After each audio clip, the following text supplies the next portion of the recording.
You already know what day it is. It's Tuesday. Welcome to the See You Next Tuesday podcast. I'm Shannon. And I'm Shay. And how you doing, Shannon? I'm great. I'm dandy. We had a good week. Yeah. I had some interesting things happen to me. Ooh, really? The bird suicide. Oh my God. Yeah. Is she still there? Oh, no. Oh. No. She has been removed from. So I was on the interstate and a bird decided to fly right in front of my car and hit the grill of my car, and that was its funeral. It stayed there. Yeah, she hung out with me for a day. Okay. She came to work with me. She came to the movies with us. She was living a good afterlife. Yeah, she had a photo shoot. Oh, Yeah, we took some pictures of her. I know. The dead bird. You're a bird killer is what you are. I know. I really felt. I mean, when it happened, I was like almost screaming. I was like, "Oh my God!" If I hit any small animal, I'll cry for the next 30 minutes. Yeah, it was awful. Yeah. I think that I would rather put myself in danger than hit the fucking squirrel. Yeah. Well, the worst part was that it came with me. I had to live with it every day. Every time I went around my car, I went, "Oh, she's still there." Poor girl. You're like waiting for it to fall off. Ugh, did you have to take it off? Oh God, no. Actually, someone from my gym took it out. Thank God. Yeah. Thank God for that person. Yeah. Give her a proper burial. In the trash can of the parking garage. Okay, so we're going to start this episode with dead birds. Yeah. So it must be good luck. yeah, I really hope that's what that means, because honestly, when it happened, I went, that can't be a good omen. Yeah. So I mean, same. I know. I'm like, do you want to just come over because I wanted you over? I mean, I saw you last night. I know. I love how you call this our room now. You're like, oh, let's go to our room. I'm like, I know. It's like my bedroom. for sure. Yeah. Like if I were to stay over, well, we'd need a third We one. need something. Fun fact, I am 5'9", so Yeah. I wouldn't fit on this. Yeah, you are. I mean, I could in like fetal position. Yeah, but I mean, they're comfy like this. Yeah. And like, you can really lay lean back. But sleeping, I wouldn't recommend. Yeah, no. Yeah. But this is our room at the end of the day. Yeah, whenever I walk in the door, I'm like, so we're going to our room, right? Yeah. We say hi to Jackson Yeah, we go, bye. right up the stairs. Yeah.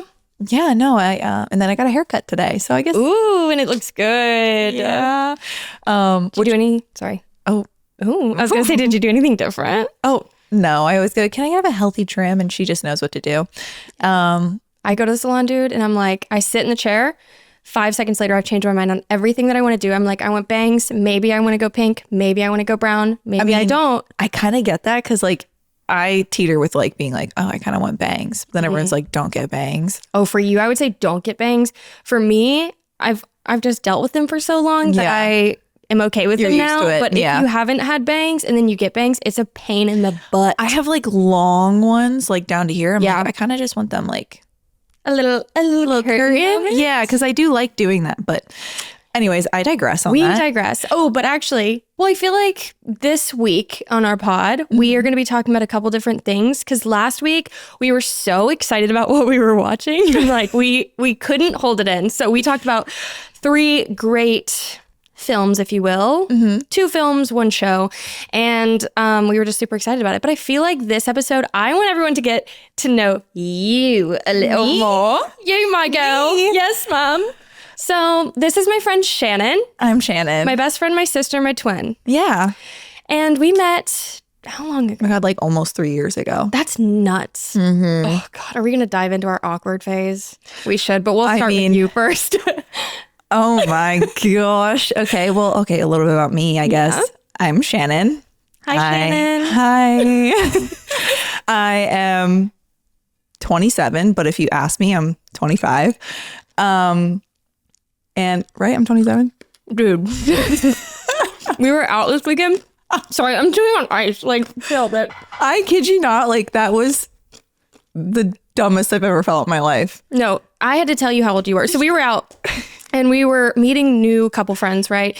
And Shannon and I went to the bathroom because we had to do our touch-ups and pee and things. We went to the gals' room, if you will. Yep. And Shannon was like, okay, they asked me how old I am. And do you know how old I am? Because I can't remember. This literally makes me sound so stupid, but I genuinely I feel like as you get older, you kind of just start to forget your age. Like when I look at you and I talk to you, I'm like, oh, we're the same age, but we're not. But age is like Yeah. It's just a number, if you will.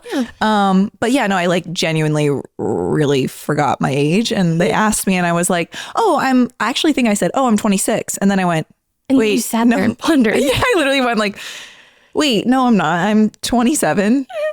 And then I went later on asked me to double check. I was having like second thoughts. I was like in the bathroom. I go, wait, am I 27? Yeah. We digress. Good Lord. We just will go on and on. Okay. So, you're 27. But if you ask me, I'm 25. But if you ask me, I don't know. So yeah, I'm actually, confused. Ageless. I am a graphic designer / social media manager. That's my day job. Yeah, girl. And if you're wondering who does our freaking graphics and our social media, it's this genius right here. Yep. We are a 2-man team, if you will. No, so I swam. I went to college for swimming. And that's pretty much everything you need to know about me. I was a swimmer and now I do graphic design. And that's all. Yeah. And like she's the coolest person there ever was and ever is. That's truly it. And you know what's crazy is that, not to get a little sentimental, but if I never swam since I was 8 years old, swimming brought me some of the best people in my life. And still to this day, like my college girlfriends are like some of the best people. And like we still talk here and there, but it's like that whole relationship where it's like you don't really talk that much, but like they'll still reach out. They'll still text me being like, hey, I watched your first episode of your podcast. Like, and I'm like, girl, that makes me so happy. Oh, I also have one guy best friend. I can't forget to leave him out. No, yeah. Yeah. He's one of the girls. He is one of the girls. So I kind of like, he's a girl. So it's just like when I say my girlfriends, I'm like, oh, he's there too. Yeah. But no, yeah, it's just like swimming brought me all these people. And I'm like, wow, I love them. To the point that like you still keep up. I still keep up, but then I graduated college and we left and we grew up and suddenly I was like, oh, life doesn't have a swim team. Oh, like a friend group built in, and it's like terrifying. Oh, it is terrifying. And I feel like that as a mid-20s gal, early 20s gal, going from that to just like life, and you moved cities. So you moved to Nashville in that time, right? Was it close to after college? Yeah. I graduated college in 2019 and then I moved here in 2021, I think. Okay. Yeah. So closely after college, and then you just moved to a new city, or you're just like out living life and you're like, now what? How do I make friends? It's especially girlfriends. Oh, it's so hard. It's so hard to make girlfriends. And I feel that like tenfold. Is that the right saying? Yeah, no, that's the right saying. I feel that tenfold because I was a mom early on. So I didn't have the college experience. I was kind of like in my hairstylist era and very early on pregnant with my now baby daddy boyfriend. He's great. But that's the thing though, is like I did have the college experience. So I had those people, and I feel like not a lot, but there's a fair amount of people that will like move to cities and do things with their college friends. Like being from Pennsylvania, a lot of people went to like Temple or Penn State, and a lot of those people stayed. They moved to like Philadelphia or New York City, and it's like, so they all kind of still have their college friends still. And I just said, you're over here like, I mean, all my college friends did. Like 2 of them live in California, or 3 of them live in California now. Like we're just all over the place. My one friend lives in Florida, and it's like we all kind of just like separated, and we all just did our own thing. Yeah. Which I feel like that topic really brings us into where we are now. So Shannon and I met almost 3 years ago. I know, 3 years ago is crazy. We did hit it off so well, and then we were so weird after that. Hit it off so well that we were so nervous to talk to each other after that. And it's so embarrassing because I literally needed to grow the F up and be like, hey, I want to see you. I want to hang out. But I couldn't. I had to like be like, Jackson, will you read this text and make sure that it's okay to send it to Shannon, or is it awkward? Am I being weird? Like, I don't know why I was so nervous, because if we would have just been like, hey, then we would have been BFFs way sooner. Way sooner. Like a year and a half sooner, which is crazy that we went that long. But like, no, for real. And the moment we broke our barrier, which we always called it our barrier, because we just couldn't like get to that point where we were like close, where we could just be normal towards each other. Or weird, I guess, if you will. Like we were too normal. Like we were just like, hey girl, oh my God. Like, But like also at the same time, you started gaining your following too. And I remember watching it happen and I literally was like, oh my God, I'm so proud of her. But like, I was too nervous. Yeah, right. To like be like, oh my God, congrats. I was just like, I was going through the same thought process. Okay. Like, I'm like, I can't text her about the simplest thing of being like, wow, congratulations. Or like, you got, this thing. Me, I'm bragging about you right now. Stop it. Finally, we we fell in love with each other. Yes, we were like, oh my God, why did it take us this long? But it's just that is girlhood, I feel like. Girlhood is very hard because you try and make friends and then it's like, you don't know, you overthink it. You don't know if that girl likes you and you don't know if you mesh. It's just such a hard thing to navigate, I feel like. And then when you break that barrier, like we did, we're like, oh my God, we can just be cool. We can just be chill. And like, I love you to death. And I'm so glad that this happened. We can just sit on the couch and just do nothing. It's a great Before feeling. It was like, oh God, we got to go out to a bar. I know. Which is fun too now that we're so like, yeah. Because all we do is chit. Dude, we won't shut up. I love it.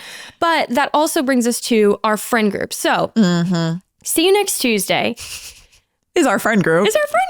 And shout out to our friend. We have not given them the credit that they deserve because we have about 9 girls in our See You Next Tuesday group. And that's the girls that we go to see a movie with every week. So we've been slacking because it's summer and we're all busy, but we're about to get back on in the fall, baby. But those are the girls that we go and see movies with. And that's really who brought us all together is like the OG girls.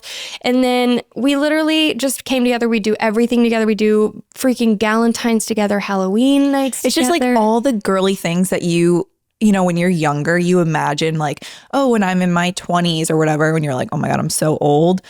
Like I'll have a girl group and we'll do these things. And it's like, oh my God, like we're actually doing them. I don't care how corny people think they are to do a Galentine's or, to have a cute little like movie night in someone's house or whatever. But like, I'm like, this is all I ever wanted. No, it's a dream come true. And every time we would go and hang out with our girl group, me and Shannon would text and be like, I'm so giddy. I get so happy when I leave. Because we just chat it up. Like we'll start hanging out at 7 and we're there till 2 a.m. still talking. Like it is genuinely a dream come true. I love these girls to death. And I feel like we're going to have them all on the pod soon. Oh yeah. I mean, Halloween. Oh girl. Wait for that one. You guys are literally going to be like, you guys need to shut up now. Oh my God. We're actually like, if there were to be a fly on the wall during these nights where we say, oh, let's have a movie night. And we put on Mean Girls. No one's watching the movie. It's yap. And I'm literally like, yeah, the movie's over. Let's roll into the next one. What should we talk about next? Right. And it's like just this thing. Well, we put on like a mindless movie. Yeah. And we do that on purpose so that we can. We all know. Oh, we all know. We're going to talk. So our girl group is our dream group. We are literally always so grateful. We always are like, God, they're the best ever. And it's like, once you find that group, it's so hard to put in the effort, first of all, because you're anxious at first. You're anxious to go and hang out with friends. If you don't know them that well, or if you haven't hung out that much, it takes so much effort to just get out of bed and get ready and go see them. But then once you do it, it's like you end up like we are now. I know. We're like, we have a girl group. Are you kidding? It sounds like we're like a boy band, but a girl group. We are. We have a girl group. I know. But it's like, also, I think as I met so many people, whether it was like in college or even out of college and in Nashville, you meet so many people. And if you don't feel like fulfilled after you're done hanging out with them, when I say fulfilled, I mean like happy, giddy, kicking your feet, being like, I love these people so much. Like I'm obsessed with them. I want to hang out with them all the time. Can't wait to see them again. Yeah. Those are the people you want to surround yourself with, because I've been in many scenarios where like I've hung out with people and I just like don't feel good about myself, or I just don't feel fulfilled. And you just don't want to live your life like that. It's sad. And it's okay to protect your peace and it's okay to try a new friend and it's okay to do that. But I mean, I think the hardest thing is putting in that effort and knowing that sometimes it'll fail and sometimes it'll be beautiful and you'll blossom together. And then you'll start a podcast. Literally the girls that were like, we should start a podcast. And we're like, oh, here we are. So I got a comment. I was talking about you guys on my TikTok and I got a comment, of course. And I was like, I was just talking about my friend group and how beautiful it is, obviously, because I can't shut up about it. And I got a comment and it was like, how do you find these people? And it's hard to find, but you know, say you meet a mutual friend, say there's a mutual girlfriend. I think what made it super easy and what always got me to go was going to the movies because you don't have to talk. No, it's like well, not a first date because they say going to the movies is a bad first date because you can't talk. But like for friends and girlfriends, like you want to get to know each other, but it's like, what do you talk about? Like, especially like for me being a swimmer in college, like we talked about swimming. We talked about practice. We talked about like, you know, things revolving around swimming, which then flowed into like, you know, what are you watching or what boy are you talking to? Or like, who do you like, those conversations, like girly ones. And so like when you don't have something to talk about and you're meeting new people and you're like, hi, I know. I'm 27. Yeah, my name's Shannon. Right. And how's life? It was so easy to go get kava, go to the movies, have a quick brief chat afterwards, and then go home. And then we're like, oh, I feel good about that. I'd like to do that again. Because you have something to talk about. Yes, the movie. Yes. But also it's just like a gateway into a bigger friendship where you're like, okay, I'm starting to get more comfortable. So I feel like that would be a great tip. And this is my truth. I think that we're going to make the movies cool again. Okay. Like going to the theaters. We're going to make going to the theater very cool. We're very cool girls. We go to the theater once a week. So that takes us into our watches of the week. And I'm going to have you start. What did you watch this week? Okay. Well, we watched a movie together, which we'll get to. And then I really only watched Selling Sunset. Okay. The most recent season. There's really not much to say about it because it's one of the fakest shows I've really ever watched. Yeah. And there was one part where one of the like, okay, so Selling Sunset, if you don't know, I don't know if you even know, but it's about the bunch of real estate agents working for this agency called Oppenheimer. Oh, interesting. I think that's what it's called. And it's run by these two little bald dudes. They're twins. Actually, I do know. I've watched snippets of it. Yep. So, and then there's like beautiful real estate agents and they just sell these like bajillion-dollar homes. Okay. That's an exaggeration. Millions of dollars homes. Bajillions and billions. And they look like it. Yeah, they do.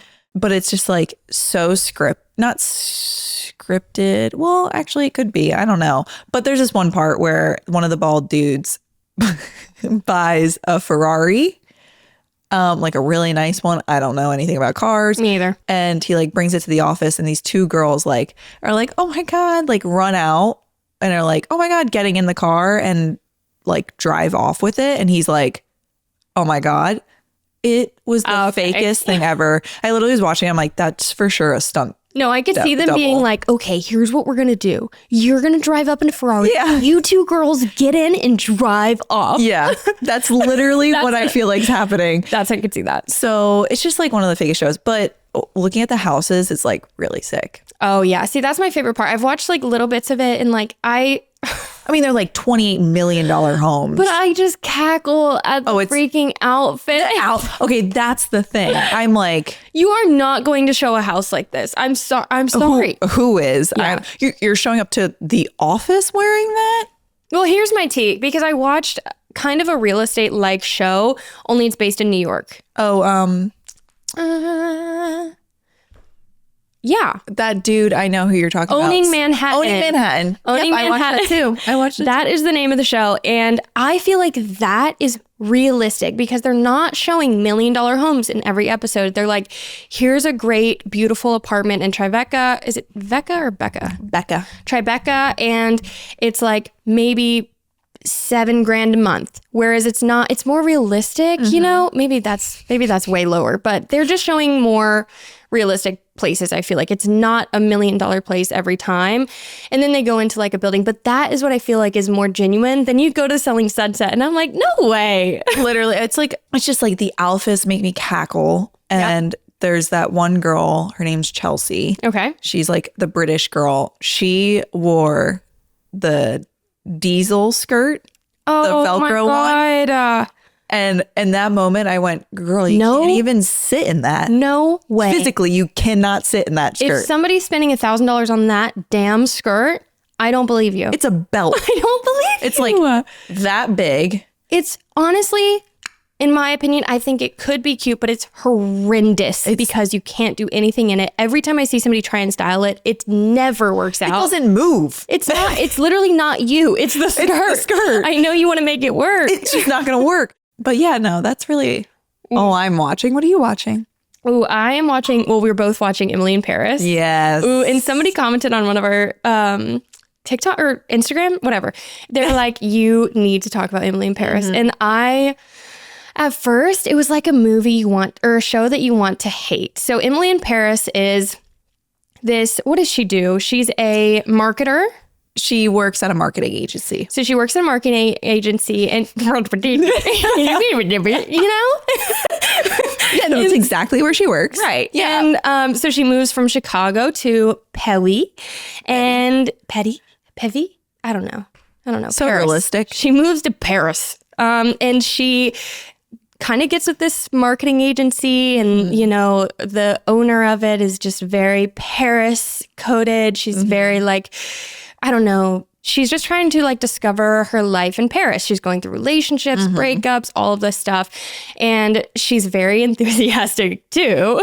But I really wanted to hate the show and I love the show. Oh no, it's a guilty pleasure for sure. 100%. It's like I eat up the outfits. I eat up all the events that they do. I'm like putting myself in her shoes and like, I want to be you kind of. I don't know what they put in that show that made me like the first season. I was like, wait, I'm kind of addicted to this. But like you like subconsciously are like, it's kind of a bad show. Yeah. But you're like, I kind of love it. Oh, it's like cheesy bad. Cheesy but it's bad, cheesy yeah. in a way that's like Makes you want more. Yeah. Yeah. So I really enjoy the show. I think we both do. And I eat up the outfits. I eat up all of like the plots, if you will. But anyway, the second part of the newest season just came out, I think last week or the week before. Yeah. And it is very, very good. I'm a little bit further than you are. Yes, I have not seen the second part. Okay. I was waiting and then I forgot, if I'm being honest. So Emily's ex-boyfriend now... British guy. Nope. Wait, Alfie. British guy. British guy? British I don't know their Alfie is the names. British guy, I think. Yes, but he was my favorite. I'll say He it. was my favorite. I too. do not want the chef guy. No, I was like, wait. Excuse me. The way they met. I loved every bit of it, and I thought that he was like a really good guy. I was eating that whole thing up. 100%. I was like, I hope that they're in game. And the chef guy, like, he is so charming. He's like the hot chef. I get it, Emily. I get it. But I would never mess with a man who wants two people at once. I get you've been in that relationship for a while. Let her go. Yeah. If you're going to be with me, let her go. Yeah. And he'd never let her go. Yeah. I was like... Well, I don't remember how it went down, how they broke up, really. Was it because of Camille? Are you talking about like the second part? Because I didn't... I think no, not the second part. Or second... First, like the first time that Emily and the chef guy broke up. Oh. I think it was... Because it came out that they broke up and then a little bit while later. I don't even know. I can't remember. They came out so long ago, if I I'm know. being honest, that I'm like... I'm trying to think. So maybe they were separated for a while because Emily was like, I'm not going to date him because Camille... Yeah, is her friend. Yes, and they made a pact not to date. Yeah. But then Camille did date him and then they got engaged. Is that the storyline? I feel like that's it. And I could be 100% wrong, but I haven't watched it in a while. I'm going to agree with you. Yeah. But that would be like... Also, like... knife to the gut. The fact that, like, she... I don't like her. Kimmy does that and Emily still considers her a friend. I don't like her. Excuse me, like, if someone I considered a friend and got engaged with the guy I also like. And I mean, If we're speaking real life, right? If that happened to me in real life, I would have I would have moved back to America. no, I would have never spoken to her again. I would have avoided her from the street. Yeah. Been like, you're weird. Like, I don't like you. I don't like what you did. And then moved on from the chef guy. Yeah. Moved on from that friendship. Went to the let British them do their dude. thing, and went to the British dude. I love him. I know. His banter. He's funny. Yes, he's so charming. He's like that angry British guy who hates Paris, but he loves Emily. And he's like, actually, I kind of like Paris Okay, because of I know. you. Yeah, I really liked that relationship. But I feel like, again, if Chef Guy and Kimmy were not a part of it, they would have been in game. Yeah, no, I agree. Yep. So that's my truth. Yeah, no, I could not have said it better. That's exactly how I feel. And I'm actually curious if anyone else feels that way or if there's more people rooting for the chef and we're the minority in this situation. But like at that, spoiler alert, Spoiler. I guess we've been kind of spoiling. spoiled it. I don't Well, older seasons. So like, Yeah. if you haven't watched it, then, you know, that's your own fault. But You'll have to find out. yeah. But when the masquerade ball, is that what it's called? A masquerade ball? Yeah. Where you're, oh yeah. And she's like, literally that's when she like chooses between the two. Yeah. And she chooses the chef. And I literally went, girl, that's the loss of the century. Dude, it really was. And it was like Alfie was in it then. He was like, no, I'm sorry. Like, Yeah. I was wrong, but he wasn't wrong. I don't think he was wrong. If there I'll would be honest, I don't remember what he was wrong about. he didn't choose Emily because he felt that Emily and Chef Guy had a connection. Oh, right. Which yeah. he was right. They would eye fuck every 5 minutes. He's not wrong. And then ultimately she left the ball with him. So Yeah. he was right. Loss of the century, I completely agree. I'm like, you're crazy for that because like Chef Guy really never chooses you, you know? No. And so If you're always like an option, yeah. why? Why do you want to be an option? Yeah. He never fought for Emily. And I'm like, Alfie was fighting for Emily at that masquerade ball. And I was like, just there for it. And she kept walking. And it was like that intense scene where she was walking. And you're like, where's she going? Yeah. And it was a disappointing ending. Yeah. So I guess that was a spoiler. But I don't know. I think the whole thing, this whole show really is just me being a pick-me. Yeah, Kimmy annoys me. She does. And I'm like, okay, with the pregnancy thing, that was hard. But at the same time, I'm like, it's like so, I don't know, it was a really hard thing for me to navigate being someone who's been pregnant. And like, I feel like that would have been so destroying, you know? But it was like the way she went about it felt manipulative. And I didn't know, it was like, oh, dang it. Wait, did you get to the ski part? No. Shit, I can't spoil for you then. Okay, so I'm not going to continue on that point because I don't want to spoil it for Shannon. And we're going to touch back on this next episode when you've watched it. When I watched it, yes. But I'll rip through that. I think that Kimmy can be very manipulative and that bothers me. From like just off the riff of the show, she's a manipulative person. Yeah. Like, And it's like she is dealing with her own shit, but at the end of the day, Emily's always the one that gets screwed because of her decisions, because of what she's going through. Yeah. Do you know what I mean? No, exactly. But then it's like in the show, they always like justify it. So it's like she's not a bad person because like you're like, maybe I would have done that. But she's just not really a good friend. yeah. Yeah. I don't like her. Yeah, I know. Me either. But she does eat with those outfits, dude. She's my favorite dressed person on the Kimmy? show. Yeah. I'd have to. I watched Emily in Paris like part 1, right? Literally the day it came out. Yep. Finished it.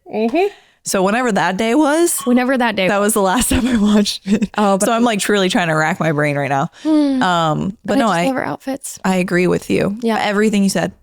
I know. But she is so damn cute with her outfits. She's so damn cute with her accent. I'm like, God, it's like, I want to like you. a Parisian. That's the right thing, right? Parisian. Yeah, Yeah. a Parisian accent. Yeah, no, I love it. I want to be her. I think I have grown to like it from watching this show. But I wanted to learn French. Did you know that?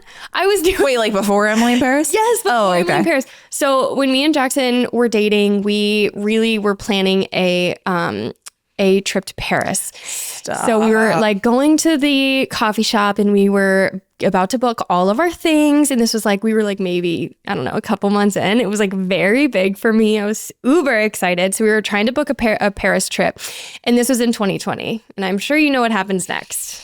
COVID happens next. And for me, I'm like, no way. Like, I'm like, let's book this. Like, no way. We're still going. All international flights will be canceled.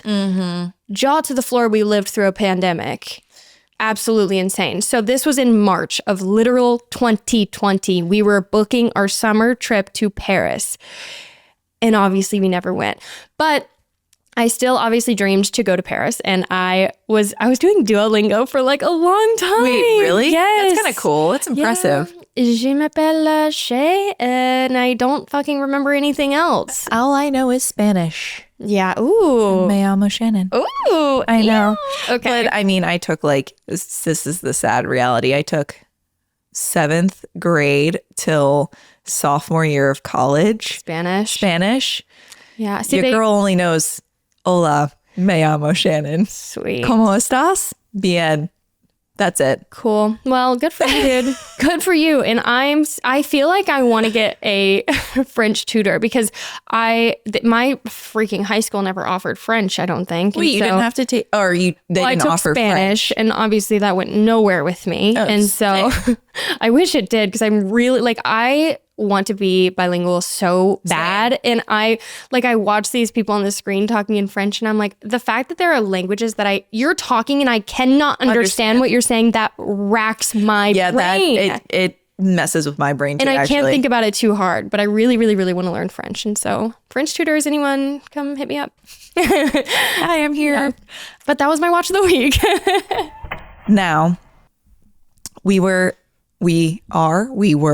very late to this game. Very late. But we were both busy when it came out. Mm-hmm. But we finally saw it. So this is our movie of the week, you guys. Oh my God. And it ends with us. okay. We have so much to say? Yes. This is just it's a lot to unpack. Yeah. Let's be real. Yeah. So this movie's about Lily Bloom, who moves to Boston and she's starting her life, but it starts out with her father dying. And it's like kind of like a weird start because if you didn't read the book, you're like confused because she's trying to find things to say at his eulogy, like 5 things that she likes about him. She couldn't figure out one thing to say that she loved about her dad. Mm-hmm. And so, that brings you then into her backstory a little bit. And her backstory is that her dad used to be abusive to her mom, and she had to go through that as a high schooler. So that was kind of like a few flashes back and forth of her dad dying and then her in high school. But then she's going up to this rooftop, after her dad's funeral, thinking, and she meets Ryle. Mm-hmm.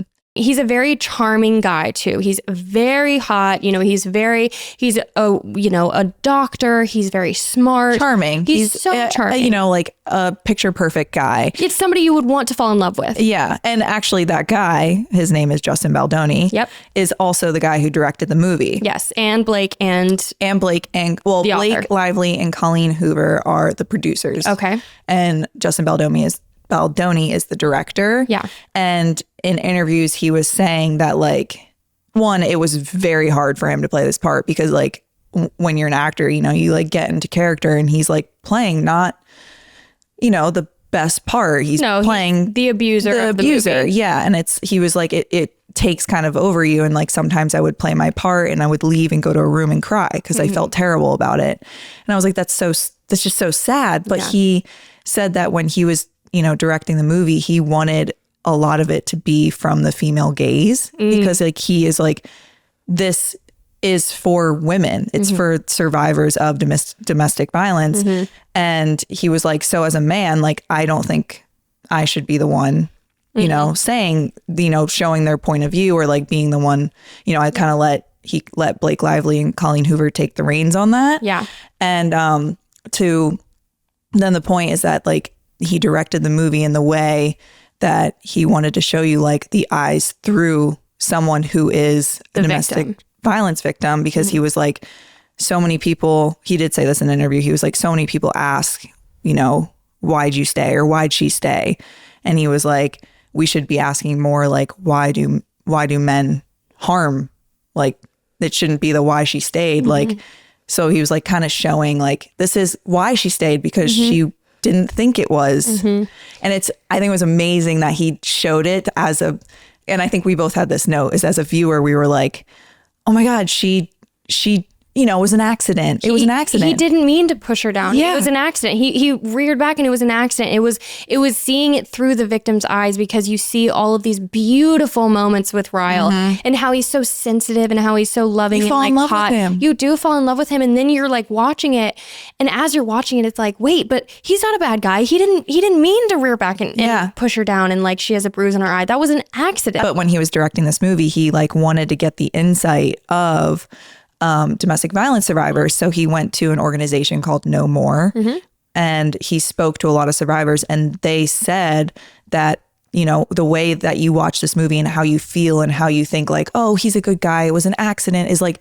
that's truly how they were telling him. That's how I felt. I was, you know, making excuses for him. Like, he didn't mean to hit me, like, or maybe I did something wrong, and, you know, that's why that and it's like, no, but I just thought it was awesome that he was able to like make you feel what they were feeling, and then at the end, like, you know, you snap out of it, and all these memories come back, and you're like, oh my God, like, because we left and we were like, you know, it's so scary because it can happen to anyone. You know, it's not like, you know, the smartest person could still feel those feelings and still be in those situations. Like, anyone could be in those situations. And so they made it all out to be like it was an accident in the beginning. And then you switch to the ending, and it shows flashbacks of, no, he did not accidentally do that. He did that knowing full and well what he was doing.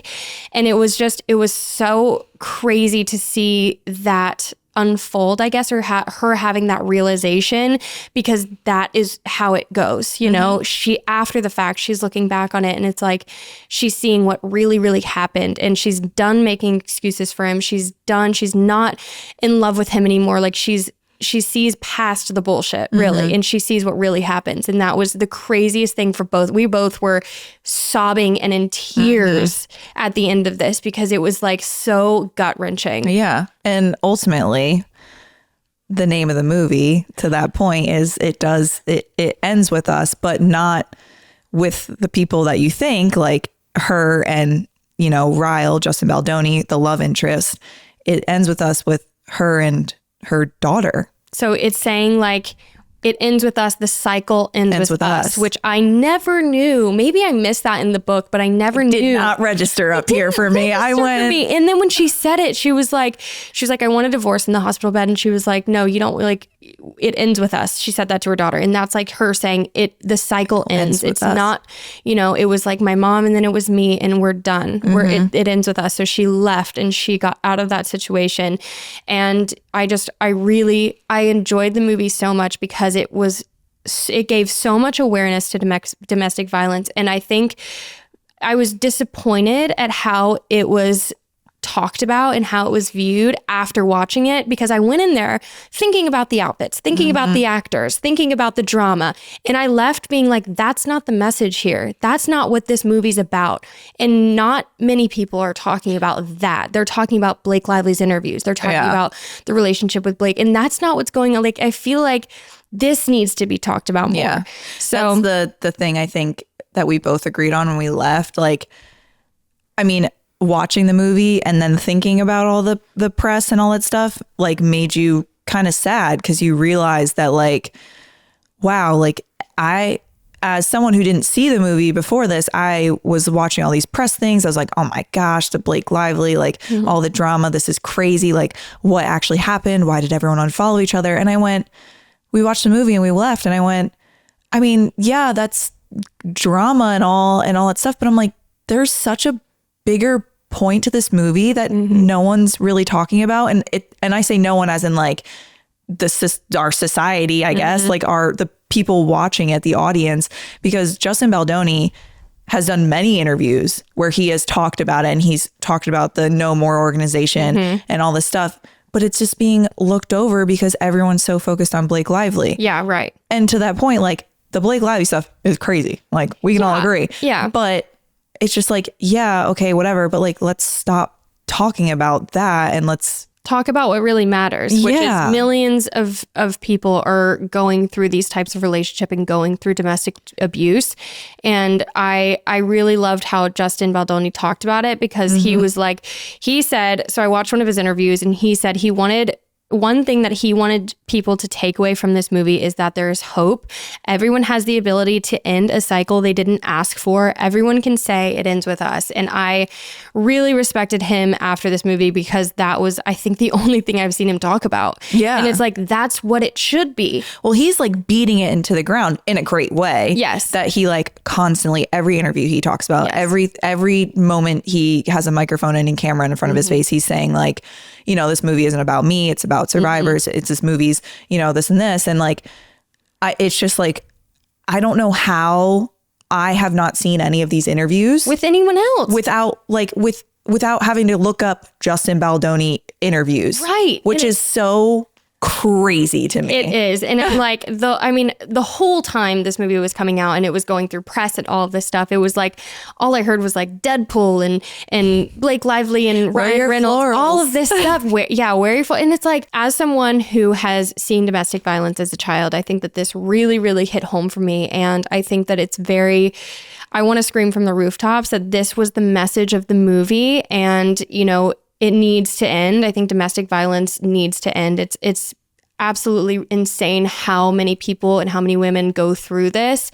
And this movie really, really hit home for me. I was crying for at least an hour at the end of it, because it truly, I saw it through the victim's eyes. And I really, really, really thought that was a great way to show the cycle and show how she ended that cycle. Yeah. And, you know, because it was hard. She was pregnant and she really did love him. And it was a hard decision. And she was like, I don't think I'm going to make it. I don't think I'm going to be okay. And then it shows, you know, down the line at the end. And, you know, she ended up being okay. So I just really appreciated the movie. I really appreciated how they did it. I love Justin Baldoni and how he went through it. And you could tell he was really touched by everybody he talked to while, you know, doing the movie. He was like, every time he talked about it, he was like, no, these are the women who really put their heart and soul into this. And this is who I let them tell their story. That's the thing. So, even with like all the drama that people did talk about, is that he's still, in his interviews, were like, I'm not a female telling this story. And he was like, I left a lot of that up to Blake Lively and Colleen Hoover, which I was just like, I mean, look, if they all actually hate each other, the man is like, that even makes me respect him even more. He's not talking about it. No, that's not the point. It's literally, he was like, he's not talking about the drama. He's not talking about, you know, the cutesy things to do, the outfits, to go to the movies. He just keeps saying it is for, you know, women in general. If like, even if you've never experienced this, I hope to God that no one ever has to, whether you are male or female, but like, it's just like, he just was stating it. It's like, this is for women who have survived. It's for women who potentially may go through this. It's for women who have remotely an inkling of these signs that there's always an option to get out and you will be okay. Yeah. And that's ultimately the message. Yeah. So we just wanted to talk about this differently. We wanted to go about this differently because I feel like this is the right way to talk about it. It's the only way to talk about it because this is the underlying message of the movie. There's nothing else to talk about, you know? Yeah. So we wanted to bring awareness to that. And I'll say again that the organization is No More. So I think they do a lot of great stuff. I haven't looked too deep into it, but you can go to that page and definitely find a lot of resources through them. So we loved the movie. We thought it was very impactful. We were both like tears streaming down the face. We were walking out of that theater, but we're like, I love you. I know, right? So it was definitely a good watch. It was a hard watch, but a good watch. So I feel like we're going to move on to the See You Next Tuesday of the week, everybody. I am going to be the listener. You're so excited. Shannon's going to be the teller of the story. Okay. Well, tell us how this is going to go down though. Like, what kind of situation is this? How should I be looking at it? Okay. So we're going to call this segment the See You Next Tuesday of the week. Yeah. And what we mean by that is like the CUNT of the week. Like whoever's the CUNT is wrong. Yes. So basically, the title of this is I Stalked My Husband for 2 years before I formally met him. Okay. I, 24 female, married my husband, 28 male, about a year and a half ago. The first time I saw my husband, I was a freshman in high school. He was a freshman in college. He was walking his dog at the park when he stopped to talk to my brother, 27 male, because they happened to go to high school together. That was the moment I became hooked. That same day, I found his Instagram, his family's social media, and also where he lived since my brother offered to walk him home while I tagged along. When I got home that day, I knew I wanted him. But of course, I was only 14 while he was 18. So I came up with a plan. I found out his younger brother was only 1 year younger than me and would be attending my current high school. I figured that I had to befriend his younger brother by any means possible next year when he moves up as a freshman while I become a sophomore. And I did. It took around halfway of my junior year where we became best friends and he invited me over regularly to his house to hang out. This is where I was able to befriend my current husband's mom. And God, did she love to talk about him. From her, I found out what college he goes to, his past girlfriends, what elementary, middle school he was, his favorite, least favorite foods, his pet peeves, what he likes, etc., etc. Eventually, when my visits started getting more and more frequent, I formally met my current husband. I'll call him E, would come over every other week and stay for either Friday through Sunday or Saturday to Sunday. On those days specifically, I would wear my cutest outfits to impress him and also joke around with him a lot. Eventually, I befriended him as well. A little background on E. He is the school record holder for a certain sport at my school, which I just so happened to do. And around halfway through my senior year, E came back during the season to help coach the current high school athletes, which included me, in order to get some more volunteer work hours in. And I got to spend a lot more time with him. I loved every second of it. We were friends before, but then we became much closer since I got to spend lots of extra time with him after school, where sometimes he would even drive me home since we lived relatively close. Fast forward to when I had to move away to NYC for college, E moved with me since he coincidentally got a job near my college. I lied. It wasn't a coincidence. I found out he got a job offer and applied to a college nearby his workplace. Being each other's only friends in a new state, we became incredibly close. We started dating when I almost was a sophomore year of college. He proposed to me after I graduated and we got married almost a year ago. He knows absolutely nothing about how I truly know him and believes it is fate that brought us together through his younger brother. Lately, I have been debating on whether or not I should tell him, or at least his younger brother, the truth, since the only reason I befriended him was to get closer to E. I feel guilty every time he tells others our love story because the truth is, I've known him for 10 years while he's only known me for about 7. Okay. I don't know. So that's the thing. Yeah. Put yourself in that scenario. I mean, I don't think it's that crazy. If I'm being honest, she's a freshman in high school. Like, we're all boy crazy like that, you know? And so it's like, you know, your brother, you had a connection. You just kind of saw it through a little bit more. I don't know. What are your thoughts? I agree because I think when you're younger in high school, you become a little obsessive. Oh, for sure. Like very. We've like all been that way. I mean, like, look, like I thought I was going to marry Justin Bieber at one point. For sure. Like I was kissing posters. Literally. That's what I'm saying. Like crazy girls, but that's just like every young girl. Yeah. So I'm like, is there a point? Is there a point where I was like, yeah, I was super obsessed, but like this girl made a plan.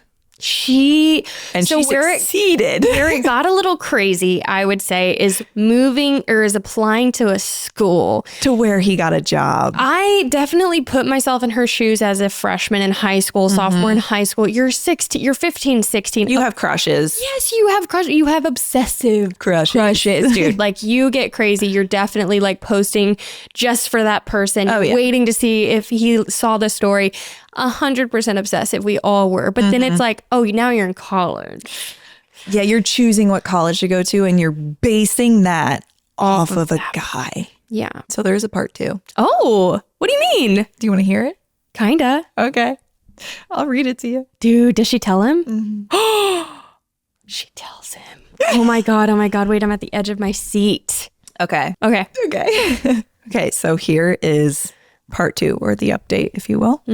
I told him this 4th of July, after the fireworks mostly ended and we were headed back, I asked him in the car, wouldn't it have been weird if we met each other before the first time we actually met, but we just didn't think of each other as significant at the time? He smiled and turned to me and said, that's impossible. There's no universe where we would have met and I would not think of you as significant. That statement struck me in the heart because I knew I would soon prove that sentence very wrong, but I continued on my plan anyway. What if I told you we have met each other before? Before that time, I was introduced as E's little brother's friend. He looked at me like I was crazy, so that's when I pulled over to the side of the road and pulled out my phone to show him the post I put up here before that explaining everything. He took about 8 minutes to read the whole thing. And when he finished, he put the phone down and stared straight ahead, almost like he was dumbfounded, scared, and confused all at the same time. I started throwing out every excuse and apology I could muster at the moment for about 15 minutes straight when he decided to tell me to stop, and I did. Then he just sat there and sobbed uncontrollably for about 10 minutes before he finally asked me how much of our relationship and how much of my identity was fabricated according to his liking. I told him the honest truth. None of my personality or identity was fabricated for him except for the fact of how we met. The only thing I ever changed about myself to make him like me more was lying about liking Chinese food. I hate Chinese food. Okay. But other than that, everything else was real. Although my friendship with his younger brother was built upon ill intentions, my friendship between his brother and I are now one of the most genuine friendships I have. He just cried and told me that he does not want a divorce at all, but he does want us to have some time apart so that he could absorb the truth that I gave him. He also said that he expects me to tell his brother and mom this Friday because they deserve to know the truth just as much as he did. I told him okay, and we drove the rest of the ride home in silence. When we got home, he hugged me, cried for about 5 minutes before he got out of the car, packed his stuff, and said he'll be staying at a nearby hotel for now. He said that he knows that he still loves me, but does not know yet how to react to the fact that the beginning of our relationship was very, very orchestrated. To sum it all up, I guess telling him was a success. I honestly don't know. He sent me a good night and I love you text last night while he was staying at the hotel, so I guess he's not as mad as he may be betrayed. Why am I like, see, I feel like I may be emotionally disconnected because I'm like, it's not that serious. But like, she was in high school. Yep. I think the tough part probably is the fact that she literally showed him this post and had him read it rather than her just telling him, which I think would have been way like he would have took it way better if she just like told him from her own mouth rather than just being like, this is what I checked. Here you go. I don't know. Maybe I'm like being insensitive, but I just am like, is it that serious? Like, I mean, she did definitely try and like come into your life, but she's trying, I don't know. She's trying to build a relationship with you. Yeah. Like, now she's trying to be honest. And now she's being, well, that's a little late, maybe. I don't know. I mean, would you be that heartbroken where you would like stay somewhere else? I mean, again, I would be a little bit like, haha, flattered. That's the thing. I'm like, is that a girl thing that I'm like, I kind of want a guy to be like obsessed with me? And I'm like, I don't know. Like, it's But hard. also, it's not like he didn't like her. It wasn't like she changed herself for him because they've been together for 10 She years. just doesn't like Chinese food. Right. Like, she didn't make a whole identity just to be with him. Yeah, she she's just still the kind of same made person. sure they were in the same room, you know? She said, I'm just going to make sure we're always in the same vicinity, Right. city, town, whatever it may be. Yeah. So there is an update to that Okay. short little thing. Okay. Woke up this morning to find out that hubby not only lied about going to a hotel to stay at, but he also lied about not wanting a divorce through a text message. He went to his family's home, not an effing hotel. Told them the entire story himself, probably exaggerated it too to make me seem crazy. His whole family wants nothing to do with me, claims I'm a psycho. He said that I lied about going to a hotel because he knew if he told the truth, I would try and stop him. Honestly, I feel so betrayed. I tried to be a good wife by showing him the true me, and this is what he does. I did all of this work just for it to end up like this. Honestly, I kind of deserve it. I didn't even tell him in the first place because I felt bad. I told him because I had a suspicion that he was catching on to the fact that I knew him for 2.5 years before he knew me. Largely because I found out he was keeping my old phone in his work desk. My old phone that has screenshots of a lot of his old Instagram posts, plans in my notes app about him, etc. So I guess he never truly loved me if he can't even get past the honest confession like this one. I might update this in a few years when I find my new husband, LOL. Here's my that made me change my mind I was waiting for that part. because I think she's downplaying this a lot more than the way it really happened. I'm thinking that how you said earlier, she's not peering through the but I think she I think was she peering through the bushes. is peering through the bushes. Binoculars outside his bedroom window type vibe. Because and that's what changed my mind is because first of all, he was sobbing. Like, and I don't know. I feel like he probably did have an inkling and he probably was like catching on, which is why she's telling him the truth now. And I feel like he was definitely like adding some things together of a little bit of craziness that happened, which I think, I don't know. I think she's definitely downplaying it now that that end part happened. You know what it was for me? I think it's like, I mean, granted, I write everything in my notes app, but it's the plans in my notes app. I was Straight up. oh, okay. I'm like, look, you get obsessed, but it's the way also this is written is you can tell she's very upset because LOL. she has question marks after everything. Like, honestly, I feel so betrayed. I tried to be a good wife by showing him the true me. Too late, might I add. And this is what he does? Question mark. Like, I did all of this work just for it to end up like this. That's the part that made me be like, you did all of this work just for it to end up like this, where I was like, no, she definitely downplayed that a whole bunch because that's giving, you wrote that very angrily after you're finding all this out and now the crazy's starting to show. Starting to stir back up. Definitely starting to stir back up and I'm like, damn girl, like, okay, get your man, I guess. Yeah. So, I mean, Oof. like, I think she is a little crazy. I think she is too. That's now that we've gone through the parts, I'm like, that's my The roller coaster of emotions that I just put you on. Well, you can definitely make a story like sound real good in your favor. Oh, because that's also, though, like what we were saying, super relatable for when you're a younger girl. Yeah. You're like, yeah, I was obsessed with like older guys in high school or Right. like, celebrities or whatever it may be. I wasn't that obsessed. No, I didn't find a word. I realized my place. Yeah, I don't know. That last part was, she really ratted herself out on that one. She said, so I'm going to tell you all that I'm actually a little crazy. A little bit crazy, but also like the old phone with like weird stuff on it like that. Like Screenshots again, of his I old think that she's Instagram. definitely downplaying that because why would she tell exactly what he found? You know? Yeah. For him to want a divorce is telling me that there's a lot more to that story. Yes. And that's my truth. That's my tea. Yeah. No, I agree. Man, that's a good way to end though. Right. Ooh, tell us your thoughts on this story. I really am curious what you guys think. Yeah. I mean, like, Are we the only people that think she's crazy? I know. Well, at first I really didn't, but here I am. I know. She's a little bit crazy. That was a journey I went on with you. That was a journey. Oh my gosh. This was a fun episode, you guys. was. I really enjoyed this episode. We had a lot of fun. We had a lot of talks, a lot of girl talk, a lot of movie talk, a lot of this craziness talk. We'll see you next Tuesday. Yeah. So anyways, make sure that you like, comment, subscribe. Definitely give your opinion on this situation. We need to know because it's a little bit nutso. Yep. Yeah. And as always, our DMs are open. Hit us up with any crazy stories like that one. Oh, yeah. We're definitely going to be doing a little anonymous write-in for some stories for you guys to add in this week. Yeah. Okay. And famously, we'll see you next Tuesday.